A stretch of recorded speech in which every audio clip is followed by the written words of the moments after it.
Tere tulemast Herbaseni podcasti. Käes on osa 46. Mina olen Mai ja täna on mul külas imeline Ketlin. Tere! Tere kõigile! Ja mulle nii meeldis, kui sa ütlesid, et sina ei pelga live intervjuu andmist, sellepärast, et on ju teada, et inimloomuses hästi palju seda avalikku esinemist kuidagi natuke peljatakse ja tihtilugu ma peangi natukene nagu moosima inimesi, et pole midagi hullu ja nii, aga tuledki positiivselt ütled, mina võin rääkida, nii tore oli seda kuulda. Ja mul on see kuidagi loomuses, nii et see on ju õpetaja, eks me treenerid kõik oleme õpetajad, on ju, joogaõpetajad, et sa ei saa olla õpetaja, kui sa kardad või pelgad esinemist, on ju, kui sa seal saalide inimeste ees oled, siis sa ju ka nii-öelda esined, eks ju. Nii et kui seda karta, siis on vale amet. Aga kas sa oled kogu aeg nii olnud? Näiteks väiksena ka sa kohe julgesid laulda, mängida võõrastega näiteks liivakastis. Kas sa mäletad seda? Kas see on sul loomupärane või sa pigem oled selle endas nagu õpetanud välja? Ma arvan, et see on ajapikku läinud üha paremaks, aga ma ei mäleta, et ma oleks kuidagi peljanud tõesti teiste inimestega suhtlemist või koolis kuskil mööda seinu käinud või seina ääre käinud. Et see on, ma arvan, mul jah, ema piimaga antud kaasa. See on väga hästi öeldud. Aga kui sa nüüd vaatad natuke võib-olla ajas edasi, kas sa mäletad seda hetke, kui jooga tuli sulle ellu? Kas sa valisid jooga sellepärast, et võib-olla oli elus kas mõni tervisehäire või lihtsalt otsisid mingit uut väljakutset või oli siin hoopis mingi teine lugu taga? Tegelikult seal on üks päris kurb lugu taga, jah. Et ma tõenäoliselt ei oleks, või tegelikult ma ei oska öelda, kas ma oleks või ei oleks jõudnud joogani, on ju. Aga see oli 2010 aasta, kui mul ema väga traagiliselt hukkus ja siis ma pidin leidma enda jaoks mingisuguse väljundi, et kuidagi selle asjaga toime tulla, on ju. Ja sealt see kogu see tee alguse sai. Et läksin täitsa suvaliselt ühte joogatundi, ma mäletan, see oli MyFitness ja ma mäletan isegi seda treenerit, et ma saan temaga siiani väga hästi läbi. Ja see oli Ashtanga tund, millega ma alustasin, on ju. Ja vot, kui ma muidu olen hästi selline, pigem püsimatu, on ju, et ma kogu aeg otsin midagi uut ja ei suuda võib-olla kaua ühe asjaga tegeleda, siis jooga on küll olnud see asi, millega ma olen tegelenud aastast 2010. Et vot selline lugu oli selle jooga juurde jõudmisega. Aga siis sul läheb juba ju põhimõtteliselt 11. aasta. See on juba ju päris korralik teadmiste pagas. Jah, oma jagu võiks öelda, et ma olen tegelenud tegelikult või proovinud hästi mitmeid joogastiile. Et ma mäletan, kui ma alustasin selle Ashtangaga, siis mingi hetk ma tundsin, et tahaks midagi muud ka, on ju. Ja siis ma tegin kundalinit umbes pool aastat ja siis ma tundsin, et see ikka ei ole. See ei ole minu teema, sa tunned ära kohe, et mis ala sulle sobib või mis stiil sulle sobib. Siis ma jätkasin Ashtangaga, siis mingi hetk tuli mulle in-jooga. Ma mõtlesin, et ma siis annan võimaluse rahulikumat tüüpi joogale. Et kuigi ma seda ka õpetan ise, siis see ei ole mu lemmik. Et minu süda ikkagi kuulub sellele Ashtangale. Et sealt siis edasi arendan nüüd viimased aastad, kui ma olen seda ise õpetanud joogat, on aastal 2018, ma kusjuures alles alustasin teistele oma teadmiste edasi andmist. Et siis sealt alates siis ma olen leidnud enda jaoks ka selle power jooga ja nüüd viimasel ajal see jooga sculpti, et ma ühendan siis jooga tavaliselt enda keharaskusega treeninguga või siis nüüd juba olen võtnud ka väikesed hantlid mängu, nii et ma kogu aeg nagu step by step lähen kuskile edasi. Et ma arvan, et kui sa jääd sinna ühe asja juurde pidama, et siis see kuidagi nagu ammendab vist ka ära ennast, et tuleb edasi liikuda. Ja nagu ma ütlesin, see püsimatus on, et tahaks kogu aeg midagi uut ja midagi teistmoodi. Nii et. Aga kas sa oled taustalt ka mingit sporti teinud väiksena või kust sul tuleb see, et tahaks edasi areneda? Ja ma olen iluvõimlemisega tegelesin lapsena ja teismeeas väga pikalt. ja siis oma põlveprobleemi pärast ma pidin sellest loobuma ja nagu ikka see tiineka iga on ja siis mul oli, et jess, et sain sellest iluvõimlemisest, et see oli, ma tegin ikkagi seda väga võistlustasemel ikka, et mitte niisama hobiks on ja. Ja kui ma sellest siis nii-öelda lahti sain enda jaoks on ja, siis ma proovisin tõenäoliselt päris palju spordialasid. Ma mäletan, ma läksin iluvõimlemisest otse jalgpalli mängima. No kas sa kujutad ette, on ja? Et ma tegin iluvõimlemist, mul olid balletitunnid ja siis ma läksin sinna tüdrukute jalgpalli. See oli lihtsalt nii koomiline, et mulle öeldi, et äkki vaataksid veel natukene ringi, on ja. Aga see spordipisik on mul tõenäoliselt isalt, et mul isa on ka eluaeg sporti teinud, et jookseb, nüüd enam jooksen, nüüd ta sõidab ratast ja jalgpalli mänginud, nii et pole vist vaja pikalt otsida, kus see tuleb. Kas see jalgpalli huvi siis tuligi nii-öelda isa pealt, et nüüd lähen proovin seda, et olen tõenäoliselt, jah, vabandust, ma segasin sulle vahele, tõenäoliselt sealt ta kuskilt tuli või siis mingisugune selline teismehe hea iseärasus, et nüüd ma lähen näitan, et iluvõimlemine ei ole ainukene asi, millega tegeleda, et siis ma lähen teen niisuguse drastilise muutuse, et lähen sellise graatsilise ala pealt, siis mitte nii graatsilise ala peale, eks. Aga mingi hetk mul tuli paus ka spordi tegemisel. Siis ma tegin, kui ma ära kolisin Eestist, et siis ma nii palju ehk ei tegelenud, just kui ma keskkooli ajal läksin ära Taani elama. Et siis ma niisama ise käisin enda lõpuks jooksmas või kõndimas ja boksi proovisin ka, päris tavalist boksitrenni. Et ma tõesti olen proovinud päris mitmeid spordialasid. Aga see on väga huvitav, et sa selle välja tood, et sa oled julgenud proovida erinevaid spordialasid. Kas sul elus üleüldiselt on ka nii, et uued väljakutsed sa pigem võtad kohe vastu, kui et sa hakkad kõhklema, kahtlema? Kuidas sul üldse nendega on, sest tegelikult ju Taani kolimine ei ole üldse väike asi, et nüüd jäta kogu oma Eesti elu ja lihtsalt mine ela kuskil välismaal. Mulle tuleb see lihtsalt, et ma kohanen hästi kiiresti. Ja võib-olla ongi see, et ma pigem võtan liiga tormakalt asju vastu, kui see, et ma kaalun pikka aega enne, kui üldse mingi otsuse teen. Et kuigi see on ka, ma olen seda endas püüdnud parandada või arendada seda, et ma ikkagi enne mõtlen ka natukene, kui ma kohe torman kuskile pea ees, et eks ta ajaga ikkagi läheb paremaks, aga mida aeg tagasi seda rohkem ma tunnen, et ma tegin võib-olla niisuguseid otsuseid hästi kiirelt ja ei mõelnud võib-olla läbi, mis ei tähenda, et see Taani kolimine oli nagu vale otsus, sest ma sain hästi palju teadmisi, oma silmaringi väga palju arendada, näha, kuidas on elu ka väljaspool Eestit, et kuidas toimub koolis õpe ja kõik muu, et raske oli tagasi tulla muidugi, sest ma tulin 12. klassi siia tagasi, et siis kui sa oled olnud eemal ja sa näed, et see elu on seal kuidagi palju vabam või see õppesüsteem on nagu hästi vaba seal, ja siis tuled siia meie piiridesse, et see oli väga keeruline mul. Aga nagu ma ütlesin, ma kohanen kiiresti jälle.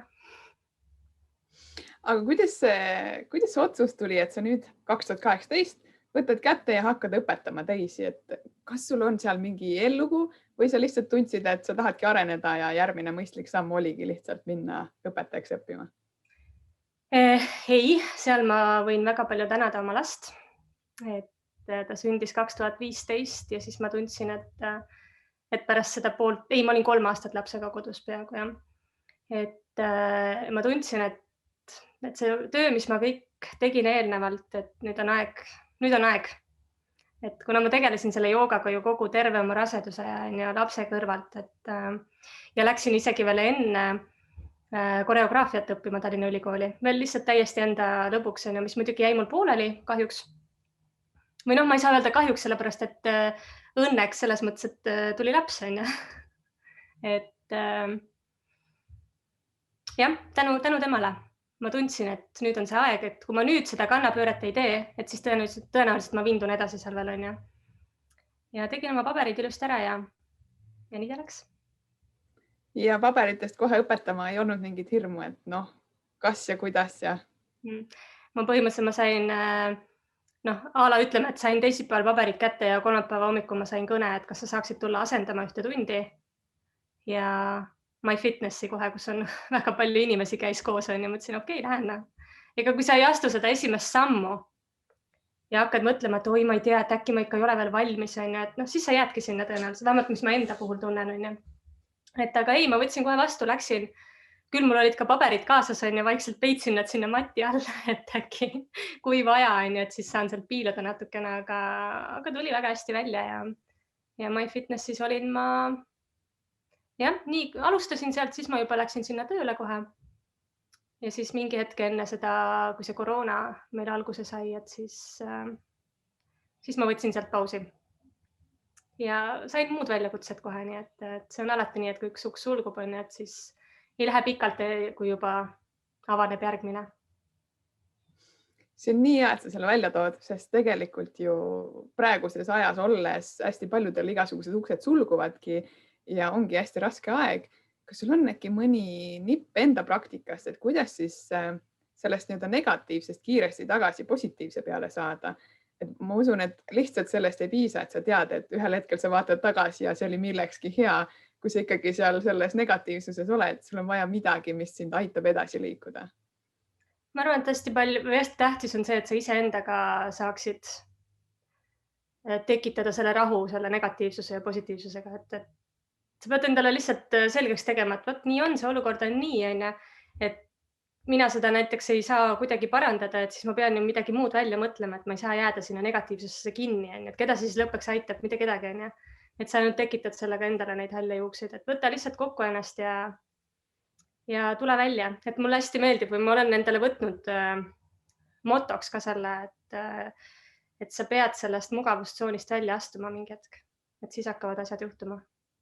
Nii et ma arvan, et see on see, mis on mind edasi viinud ja aidanud ükskõik mis rasketes või negatiivsetes olukordades.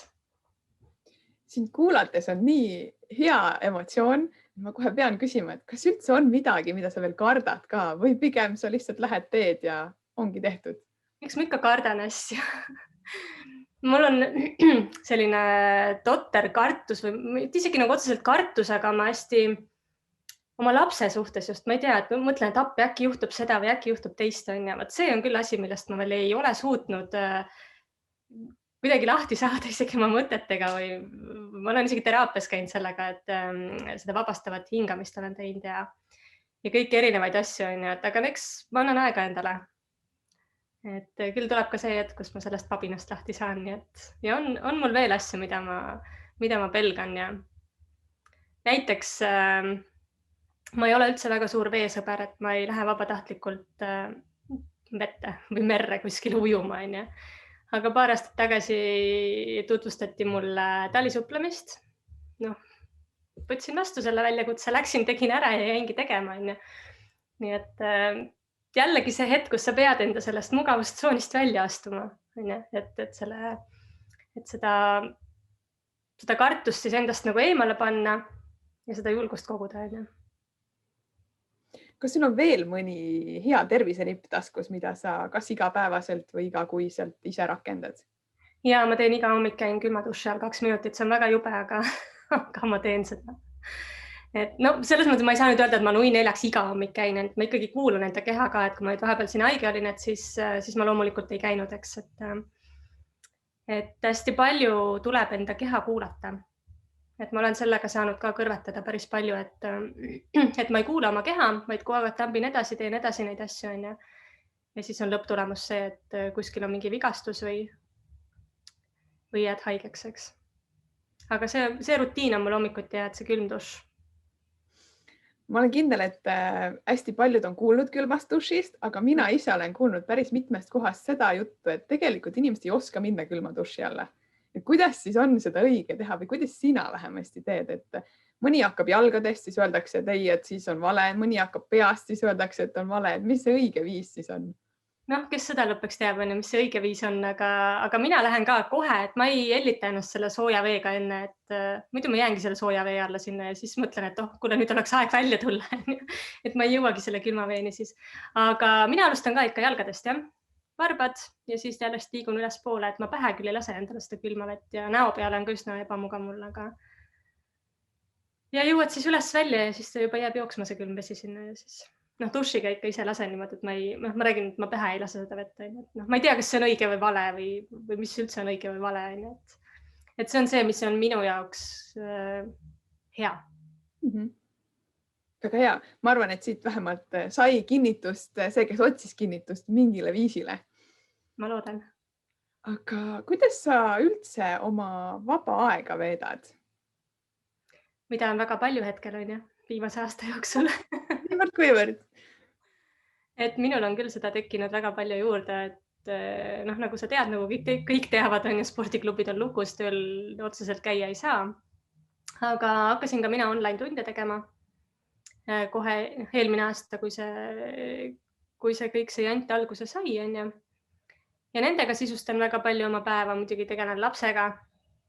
Et liigun siin linna ja maa vahet.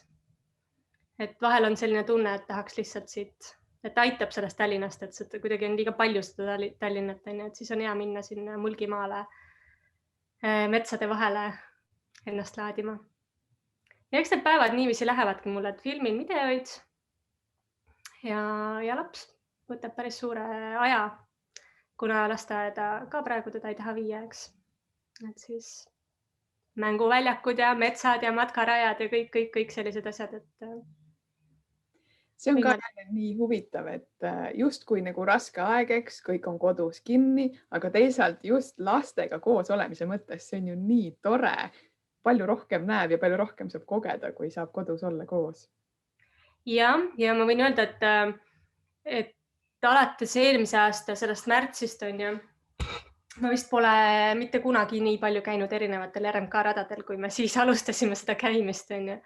Et see on väga äge tegelikult, sest Eestis on nii tohutult palju ilusaid kohti, mida sa võib-olla muidu üldse ei külastaks, on ju. Ei tule selle pealegi, et nüüd lähen ja teen ja vaatan seda või teist või kolmandat kohta, on ju. Et selles suhtes on see, ma nüüd ei saa öelda, et kasuks tulnud, aga positiivselt mõjunud küll, et erinevaid kohti on avastanud olen koos lapsega. See on tegelikult tore, et koos lapsega, sest siit saab kohe uurida edasi, kui sa teed kodus joogatunde ja filmid neid, siis kuidas see sinu lapsele on mõjunud? Kas sa juba näed ka, et talle meeldib jooga või ta pigem ei tunne huvi selle vastu? Ei, ta ikka siin teeb mul alla vaatavat koera ja 3 jalaga koera ja need on ta lemmik asendid. Et teeb kaasa. Või ma nüüd ei saa otseselt öelda, et ta teeb muga terve tunni kaasa, et niimoodi kohusetundlikult on ja et eks niimoodi pisteliselt ikka, et mis see 5-aastane, et tal ei ole ka seda püsivust liiga palju.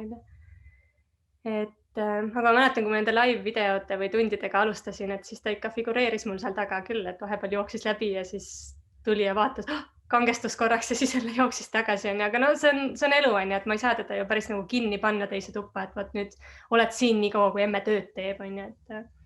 Et eks koroona elu ongi selline, kui meil on kodukontorid, siis on kodukontor ja muu elu on ka ikkagi kõrval, et ma ei saa teda kuidagi lukku panna vahepeal. Minu meelest see on ka positiivne pool selles mõttes, et tihti tundub justkui, et kui me oleme kontoris, siis me oleme üks inimene, kui me oleme kodus, siis me oleme teine inimene. Et tegelikult see inimene on ju kogu aeg sama, et miks on vaja need maskid ette panna, et kui me saamegi kodus filmida ükskõik mida, siis ongi nii tore, kui seal vahepeal on päris elu taustal. Mina arvan sama, nii et kõik, kes teevad kodus tööd ja kellel on vaja mingeid videoid teha või koosolekuid, on ju, muidugi ei saa, kui sul lapsed lõugavad taga või sa pead ikka natukene keskenduma ka, aga niisugune väikene selline sabin seal taga, mis on nagu nii teretulnud ja nii positiivne just, on ju. Täiesti nõus. Aga kui me nüüd võtame natuke tulevikku vaate, siis millest sa unistad? Eks mul on selle joogaga ikka päris palju unistusi, on ju, aga ma ei tea, ma olen võtnud sellise mõtte või sellise hoiaku enda suhtes, et kui ma liiga palju räägin oma unistustest, et siis nad kuidagi kipuvad sinna jäämagi nendeks unistusteks ainult, on ju. Et ma unistan ja ma teen ära need asjad, millest ma olen unistanud ja siis me räägime sellest juba veel pikemalt, õigemini siis te juba näete sellest. Nii et. Väga hea, aga kas sul on ka mingi kindel viis, kuidas sa unistad? Kas mõni meditatsioon või visioonitahvel või hoopis midagi kolmandat? Ei, kõik on siin. Kõik on seal. et ma ei võta nagu selle jaoks eraldi aega, et ma nüüd istun maha ja hakkan siis mõtlema nendele asjadele, et mis ma tahaks või mis ma veel soovin oma elus, on ju. Et need käivad kõik mul, mis iganes, lähen kas või jalutan poodi, on ju, ja siis sellel ajal juba mul siin kõik ülemine korras juba protsessib neid asju, on ju, et ma ei võta jah niimoodi eraldi aega enda jaoks, et nüüd hakkan mõtlema või kirja panema, et noh, ma tean, et paljud teevad seda, paljud panevad kirja enda asjad, on ju. Aga mina ei ole jõudnud veel selleni, võib-olla ühel hetkel, kes teab, on ju. Aga võib-olla ei peagi, see on alati jälle kahe otsaga. Et ma arvan ka, et see on, kuidas kellegi jaoks on see välja kujunenud, on ju, et kuidas sul endal mugavam on, nii sa ju teed tegelikult, eks. Jällegi see mugavus.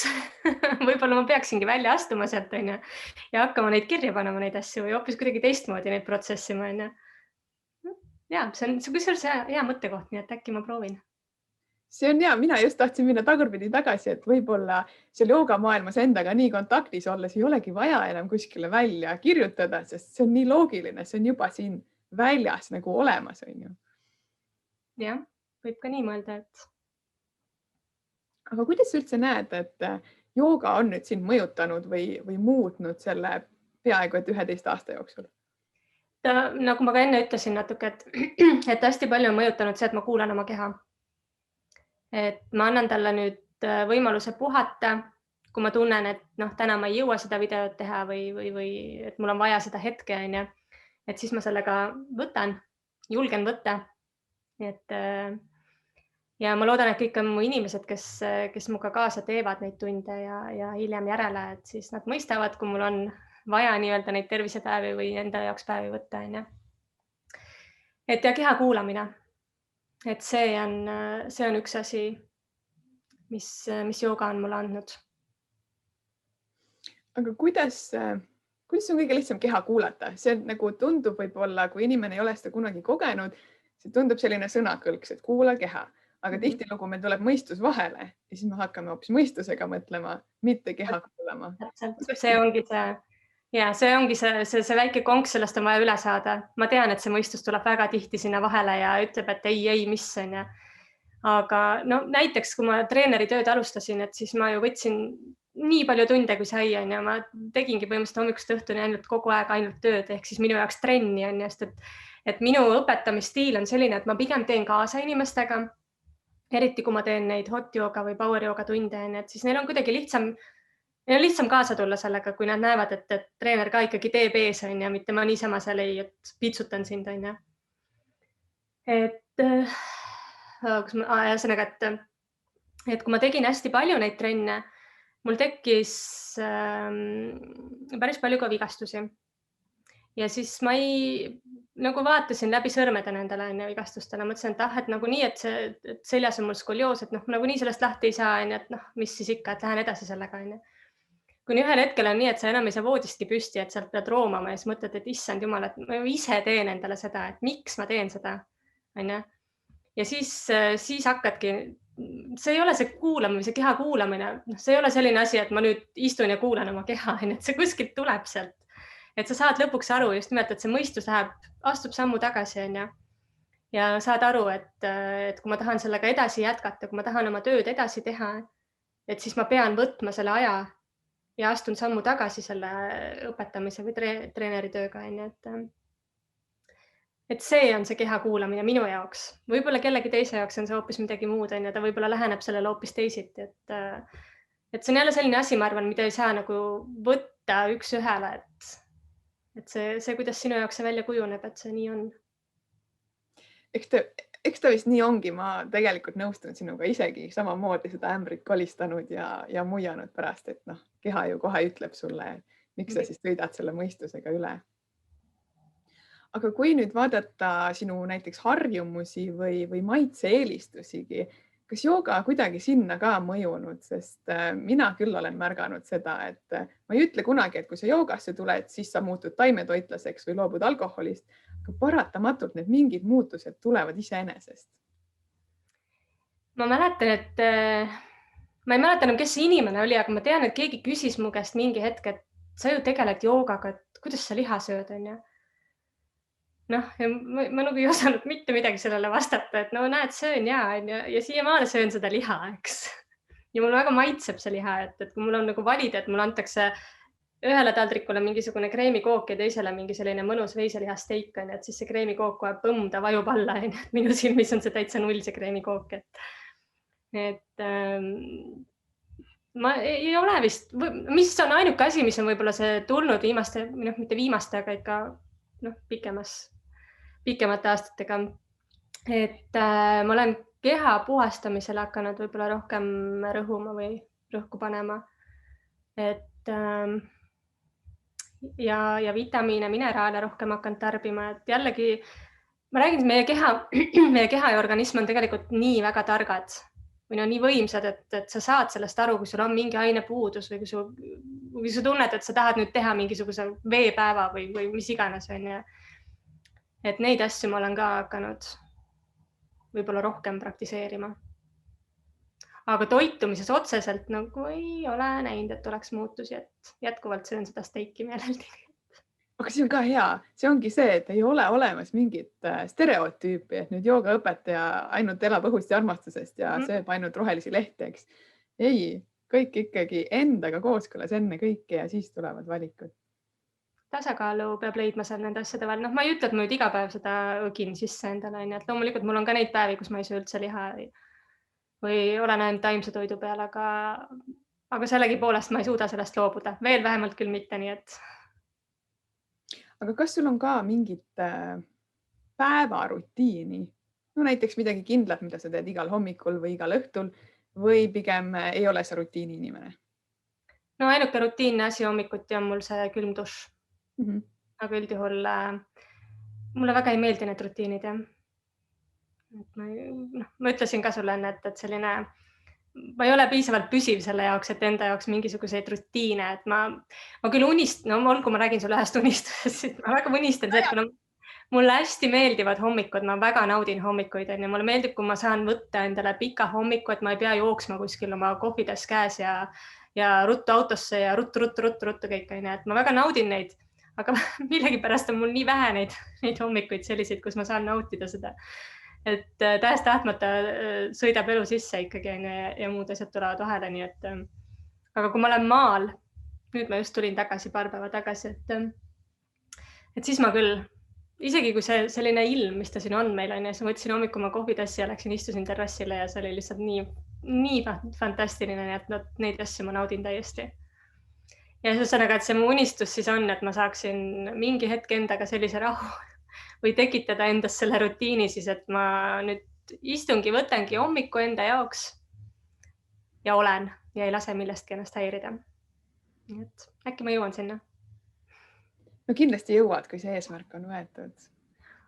Ma ise lihtsalt tunnen nagu hästi palju ennast ära ka sinus, kuna mina olen teinud võistlustantsu pikalt ja kuidagi mulle tundub, et see on see sportlase nagu kiiks, kes nagu mõtleb, et kui ma nüüd lihtsalt istun, siis ma ju ei saavuta seda, mis mul on päevaks pandud ja siis see hakkab ketrama ja siis sa lõpuks oled ja mõtled nagu, miks sa endale nii teed.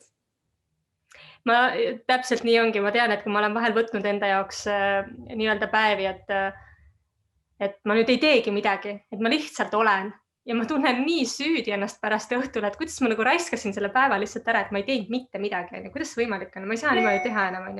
Kuigi tegelikult on ju see ka väga okei, et sa lihtsalt logeledki selle ühe päeva ära. Et pikemas perspektiivis see ju ei ole ju nii määrav, et see üks päev nüüd. Ju siis oli vaja seda ühte päeva. Aga seda ma pean ka enda jaoks veel vist kuidagi lahti mõtestama, et see on okei tegevus. Et ma võin logeleda.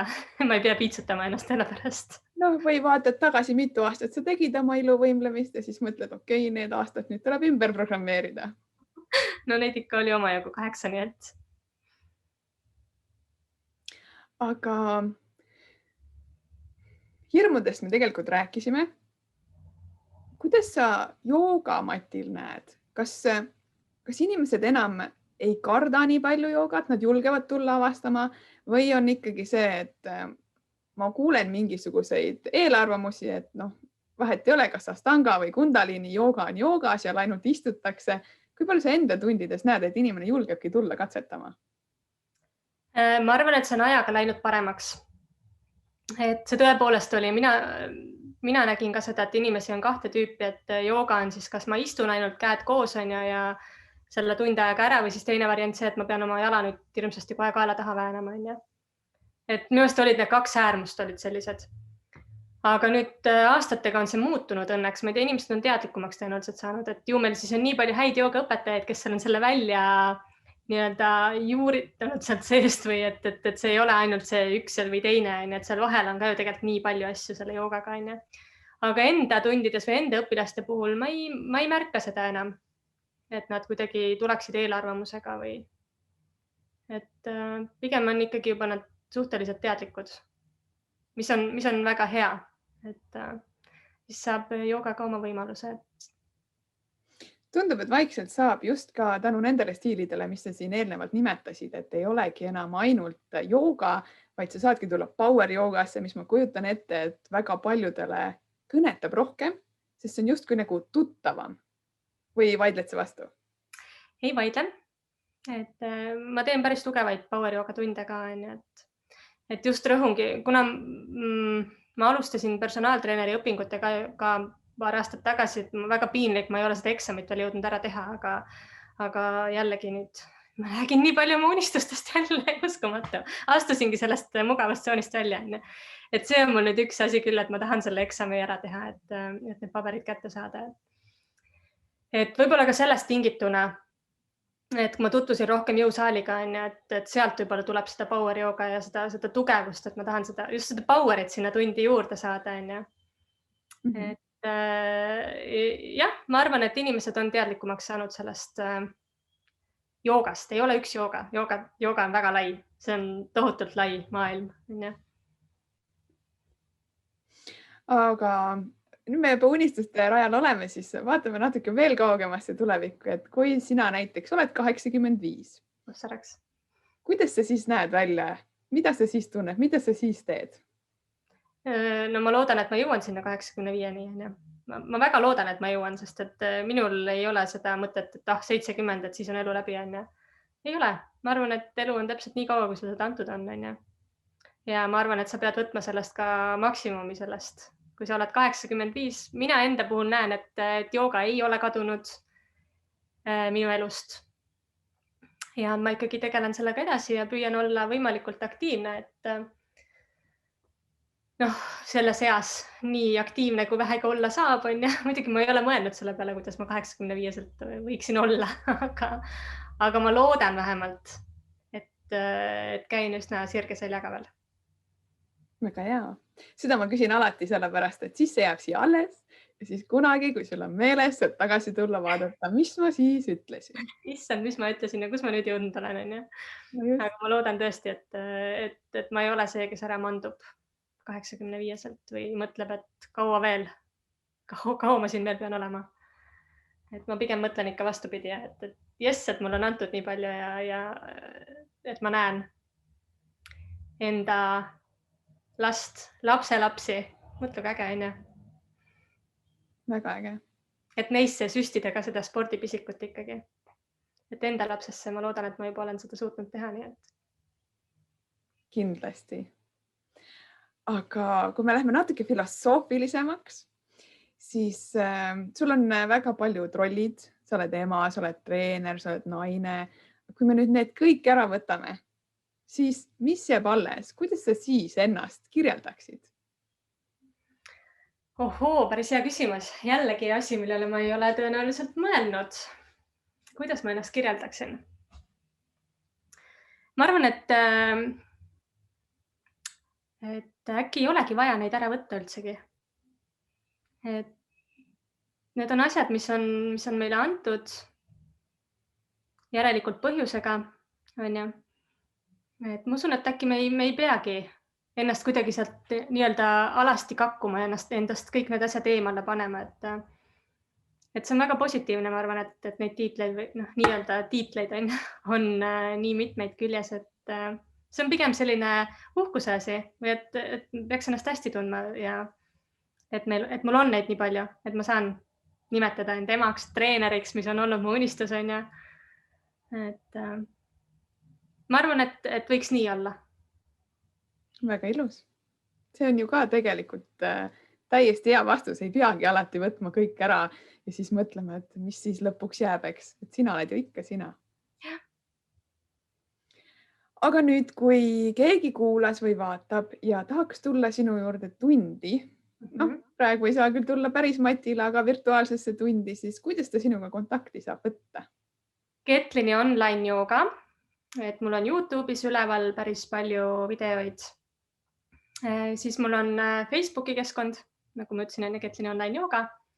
Ja kõik andmed on seal kenasti olemas, ainult kirjuta mulle, räägi muga Messengeris, kus iganes, et ma olen väga kiire vastaja.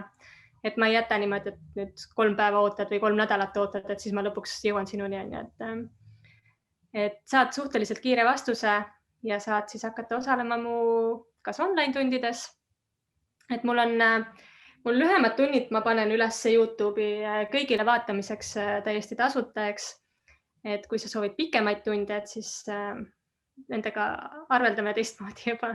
Aga kui lähevad klubid lahti, siis ma olen Arigatos, kus ma teen hot yoga tunde. Siis kuumas ruumis on ja väga-väga power tunnid, nii et mitte keegi ei lähe sealt ära ilma, et särk oleks läbi märg seljas. Ja siis ma teen Kalev Spaas, teen Ashtanga Vinyasa tunde ja samuti basseinis ma annan ka, et ei olegi ainult jooga, et teen ka natuke midagi muud, et supplaudade peal on mul hiiditunnid ka. Nii et kes tahab natukene rohkem, saab ka neid. Jällegi kõik info on mul olemas, et ainult mine ja vaata ja võta ühendust. Ma juba kujutan ette, kuidas hot jooga on ju, kõik on märjad, aga kui sa ütlesid supplaua peal hiid, siis see on midagi, mida mu aju ilmselt ei suudagi praegu vastu võtta. Et sa pead tulema proovima, kui jälle ükskord saame. Kindlasti. Väga ootan sind. See kõlab nagu väga-väga põnev asi. Mitte, et jooga ei oleks põnev, aga lihtsalt olles ise kogu aeg joogalainel, siis midagi sellist kokku panduna ja peab ise üle vaatama. Absoluutselt. Aga me nüüd vaikselt jõuame lõpu suunas. Kas sa tunned, et sul on midagi veel südames, mida ma ei osanud võib-olla küsida, aga sa tahaksid seda jagada? Ma olen juba nii palju jaganud, ma isegi ei suuda uskuda, et ma kõike seda siin rääkisin, et ega vist olegi. Ma mõtlen ruttu.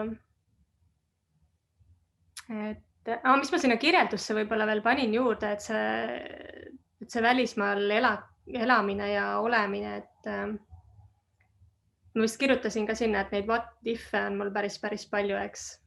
Et kui ma siit Eestist jälle minema saan, et mis ma tahtsin öelda, et inimesed, kui vähegi võimalik, siis muidugi praegu on see nii siuke 2 otsaga see reisimine ja üldse Eestist ära elamine ja kõik see, et kui vähegi võimalik, kas või enda lastele suunata seda või anda seda pisikut endaga kaasa, et peab nägema maailma, et see Eesti ei ole ainult Eesti ei ole, et nii palju muud on ja nii palju põnevat ja kõik see kogemus ja kõik need teadmised, mis sa saad. Ma ei ütle, et me peaksime kõik siit kohe ära jooksma suure hurraaga, aga kas või anna võimalus korrakski ära käia endal ja näha seda maailma, et see reisimine, et see on ikkagi nii avardav kogemus ja kõik see, et muidugi on tore alati tagasi tulla. Et millegipärast on mul oma teadliku elu, ma olen kogu aeg selle mõttega elanud, et ma olen sündinud vales riigis. Ma ei tea, miks, aga see on mul kogu aeg siin kuskil kuklas on. Et mine sa tea, võib-olla ühel hetkel tuleb ka mine riik jälle. Kes seda teab? Kus sa näeksid ennast elamas? Kas see kliimavööde tundub vale või võib-olla üldse tahaksid Taani tagasi? Ma olen Rootsis ka elanud, et ei ole isegi see kliima. Mõtle, kujutada, mis see kliima seal Taanis on. Üks suur tuul on kogu aeg. Kogu aeg pead sa vastu tuult raiuma selle sõitma rattaga ja saama hakkama sellega. Aga minu jaoks on need mäed ikkagi. Need on, ma ei tea miks, aga nad on mul lihtsalt nii südames. Et meil ei ole siin liiga palju neid mägesid võtta.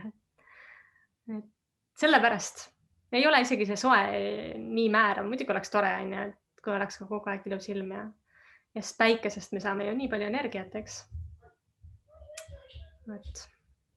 mina olen täiesti nõus selle mõttega, et peaks vähemalt korra elus paar kuudki olema välismaal, niimoodi, et sa eladki seal ja sa saad seda teist kultuuri.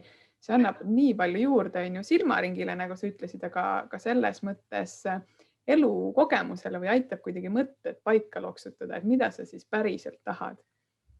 Ma arvan ka, et sa tuled tagasi ja sa näed asju hoopis teistmoodi, et võib-olla sa olekski jäänud mingisse vanasse asja kinni kuskil, et aga see on asi, mida ma kindlasti ka oma lapsele annan edasi, et kui ta suuremaks nüüd kasvab, ja suunan teda kindlasti välismaale õppima või niisama reisima või vaatama.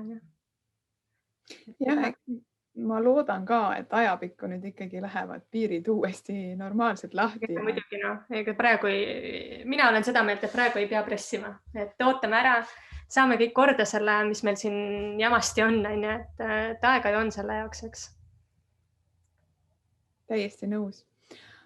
Aga ma nii väga tänan sind, Ketlin, et sa tulid jagama ja saime sult ka mõned unistused välja, kuigi alguses nad ei tahtnud tulla. Just. Ma tänan ka sind, armas vaataja, kuulaja. Mõnusat kevade nautimist ja me kohtame juba uuel nädalal. Aitäh, et sa mind kutsusid ja nii tore oli rääkida siin. Aitäh. Ja ennast natukene avada. Tšau. Tšau ka.